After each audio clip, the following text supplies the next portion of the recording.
안녕하세요. 오늘은 이제 빈출 논제 분석 중앙대학교 1번 문제를 한번 해보도록 할 건데요.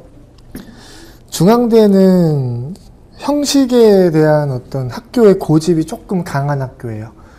그래서 이제 중앙대가 일관적으로 우리한테 요구하는 게 뭔지 한번 살펴볼 건데, 그 중에서도 1번 문제의 형식은 굉장히 좀 고정적인 편이야. 그래서 올해도, 작년에도, 재작년에도, 그 전년도에도 거의 같은 형식이 반복되고 있거든요. 그래서 이것도 한번 우리가 우선적으로 한번 분석을 한번 해보도록 할게요. 일단은 지금 우리가 샘플로 볼 문제는 2019학년도 기출문제야. 지금 이제 우리 올해가 2019년이니까 이제 작년 기출문제죠, 바로. 한번 문제 한번 살펴볼게. 우리 이제 받은 교재 있겠지만 한번 해볼게요. 재심은 가나다라에는 이렇게 재심은 4개가 나오네. 고향을 잃어버린 인물들이 나타난다. 요건 재심문에 대한 소개죠. 재심문 내용에 대한 좀 설명이고, 그 다음에 재심문 가에서 라의 인물들이 고향에 부여했던 의미와 이들이 고향을 잃어버렸다고 느끼게 된 원인을 각각 찾아 하나의 완성된 글로 논술하시오. 이렇게 되네. 그럼 우리가 각각 찾아야 되는 게 재심문별로 2가지 포인트였어요. 첫 번째 뭐냐면은 인물들이 고향에 부여했던 의미, 요게 첫 번째. 그리고 이들이 고향을 잃어버렸다고 느끼게 된 원인, 이게 2번째야. 을 각각 찾는 거야. 즉 우리는 2개씩 4번 찾는 거니까 총 8번을 찾게 되죠. 요걸 한번 표로 정리를 해볼게. 봐봐. 재심은 가, 나, 다, 라가 있는데, 여기에 대해서 이제 각각 여러분들 이제 앞으로 요런 표를 그려서 정리를 하시면 돼요. 이제 하나만 더 이렇게 그려서 이렇게 그리면 되는데, 지금 첫 번째 칸에 뭐가 들어가냐면은 우리가 첫 번째 찾는 거죠. 인물들이 고향에 부여했던 의미야. 고향의 의미죠, 그럼. 의미이고요. 그리고 이제 고향을 잃어버렸다고 느끼게 된 원인이야. 그러면 어떤 상실 원인이라고 이제 볼 수 있겠죠. 요 정도로 우리가 정리를 해줘. 그리고 물론 이제 여기에 어떤 인물들이 나오는가에 대해서도 사실은 각각 설명할 때 짚어주는 게 좋아. 이제 어떤 인물이 고향에 어떤 의미를 부여했는데 이 고향을 잃어버렸다고 생각하는 원인은 무엇이다 라고 해서 이제 굵직하게는 사실상 요 8개를 찾는 거야. 그래서 여러분들이 이거를 독해를 할 때 각각 여기다가 이제 어떤 걸 집어넣을지를 각각 풍성한 한 문장으로 정리할 생각을 하면 돼. 그러니까 이거를 2문장으로 쪼개면은 실제로 우리가 쓸 공간이 좀 모자라요. 그러니까 여기 전체를 50자 정도로 각각 채운다고 생각하고, 그러니까 한 문장인데 조금 아주 길진 않고 그냥 적당한 한 문장이야. 우리가 보통 글자 수 계산할 때 한 문장을 몇 자 정도 생각할 거면 50자 정도를 표준으로 생각하면 되거든. 그래서 여기에 대해서 이제 어떤 의미다에 대해서 좀 핵심적으로 정리를 한 다음에 조금 이제 여기에 대해서 부연 설명하는 정도? 요 정도를 우리가 50자 기준으로 채워보면 된다. 이거를 이제 각각 채워보시면 돼요. 그러면은 요것만 다 채워도 이제 몇 자죠? 50자 곱하기 여기는 이제 2 하니까 100 곱하기 하니까 400자 나오지, 400자. 그럼 이렇게 해서 400자 나오는 거야. 총 8개로. 그럼 이러면 끝이냐? 아니야. 왜냐면은 중앙대의 특이성은 여기 뒤에 있어요. 각각 찾았어. 각각 찾았지? 하나의 완성된 글로 논술하시오. 이게 뭐야? 하나의 완성된 글로 논술하라고? 너네 혹시 요런 요구사항 있잖아. 하나의 완성된 글로 논술하라는 요구사항을 다른 학교에서 본 적 있어요? 있어? 별로 없죠. 별로 없지.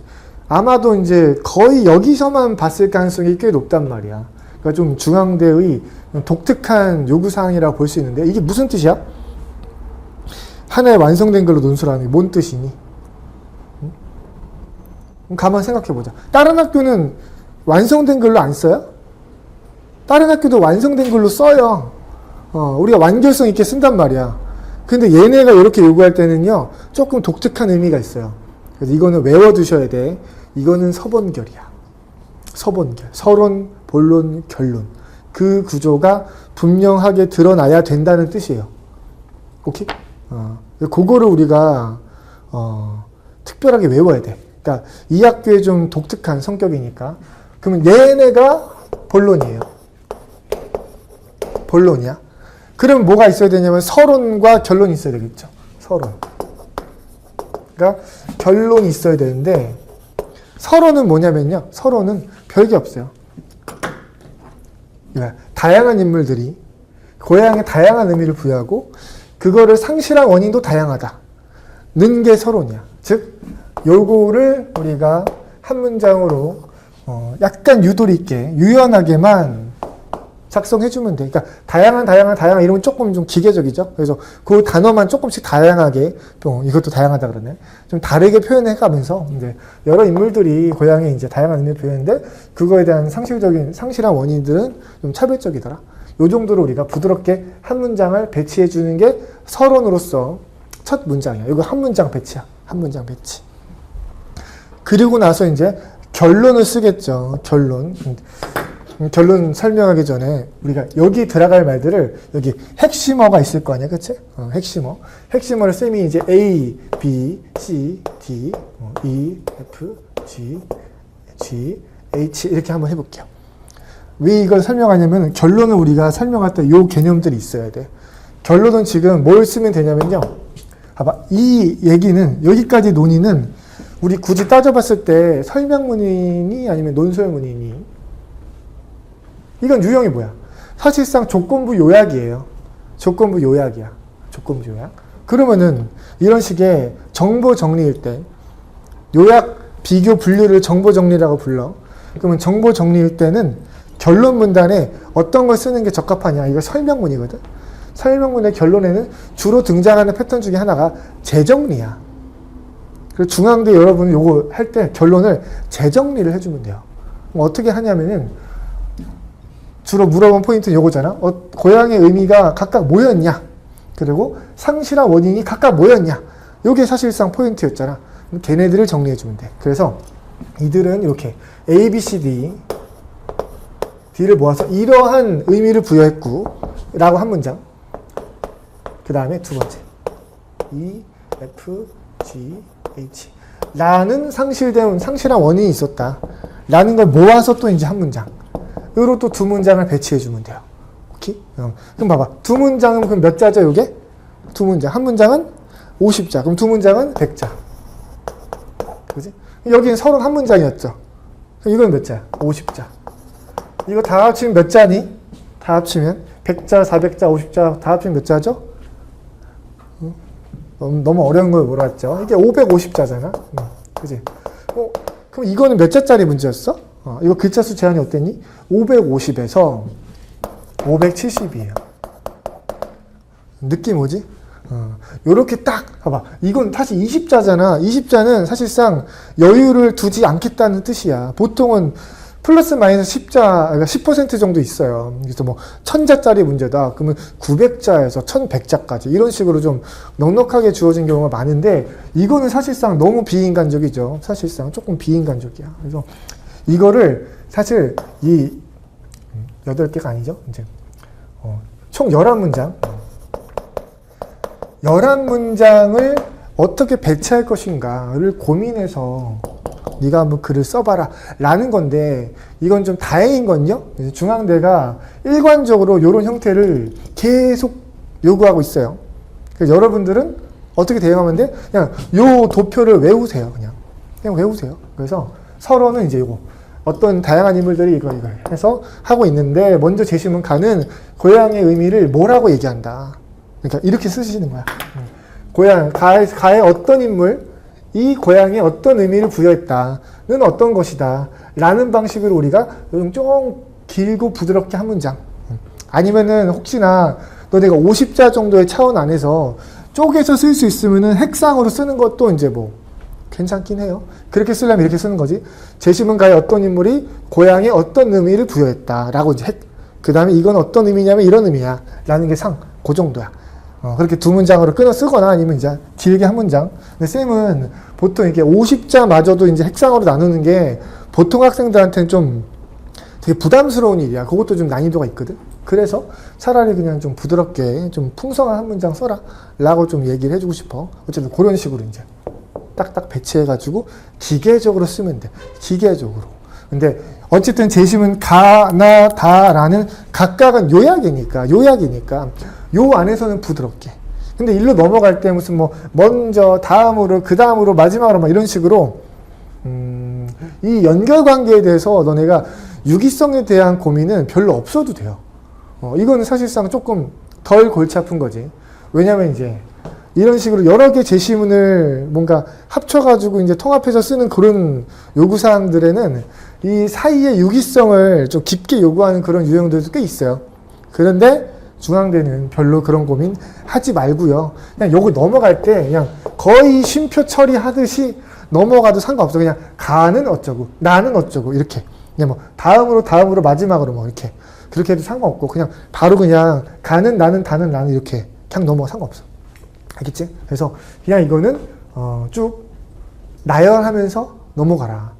그러니까 한마디 더 붙이자면은 어떤 친구는 가끔 가다가 막 이렇게 다와 이렇게 나라, 가다 이런 식으로 막 편을 묶어줘요. 묶어줘서 이제 뭔가 종합적인 처리를 한단 말이야. 굉장히 좀 창의적인 발상이 있는 거지. 절대 하지 마세요. 하지 마. 알겠지?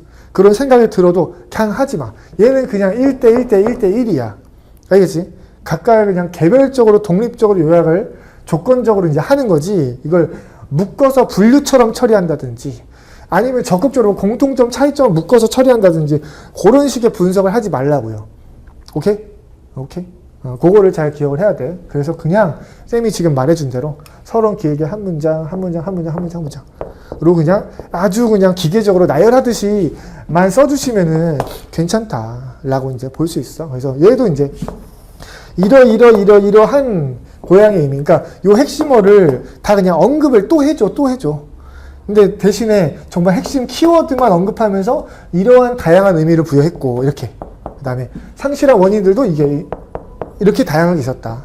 라는 방식으로만 써주면 돼요. 그래서 이렇게 핵심어에 해당하는 것들을 여기다 이제 한번 표시해 본 거잖아. 그럼 실제로 너네가 이제 이거는 여기다가 이제 정리를 할 때 그 안에서도 핵심어에 해당하는 걸 너네가 동그라미 정도 쳐놓으면 돼. 오케이?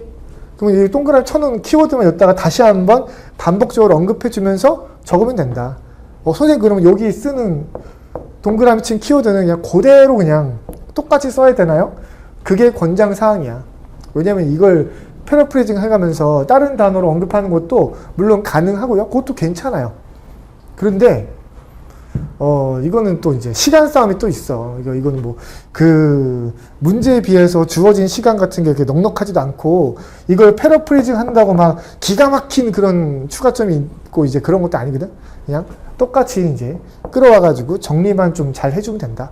상당히 기계적이죠? 그치? 그 정도 맞춰가지고 지금 얘는 늘 반복되고 있으니까. 참고로 근데 2번, 3번은 똑같은 패턴이 반복되지는 않아서 이제 1번만 그렇게 똑같은 패턴 반복되거든.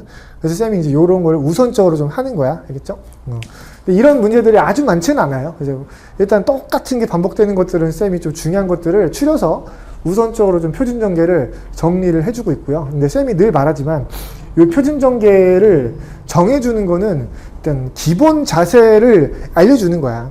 기본 자세. 어떤 우리가 태권도 같은 걸 배워도 뭐 태극 일장, 뭐 금강 일장 뭐 이런 게 있잖아. 그럼 어떤 패턴을 정해두고 하는 거잖아. 정석이란 것도 마찬가지 의미인데 정석이라고 볼 수도 있어요. 이런 표준 전개를. 정석도 마찬가지로 어떤 초고수들이 바둑을 수천 판, 수만 판 두니까 이런 식의 기본 패턴들이 이제 있더라. 우리가 그런 걸 일단 외우고 나머지는 실전적인 바둑에서 유연하게 적용을 해보는 거잖아. 그 정석을 고려해서. 마찬가지야.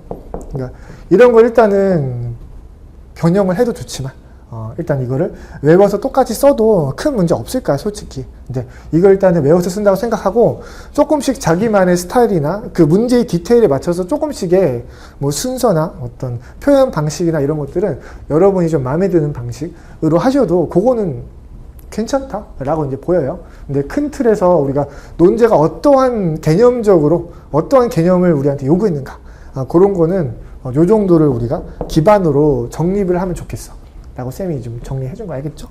요걸 또 기반으로 여러분들 중앙대 1번을 좀 연습을 해보시면 좋겠다 라는 생각이 들어요. 네, 오늘도 너무 고생 많았습니다.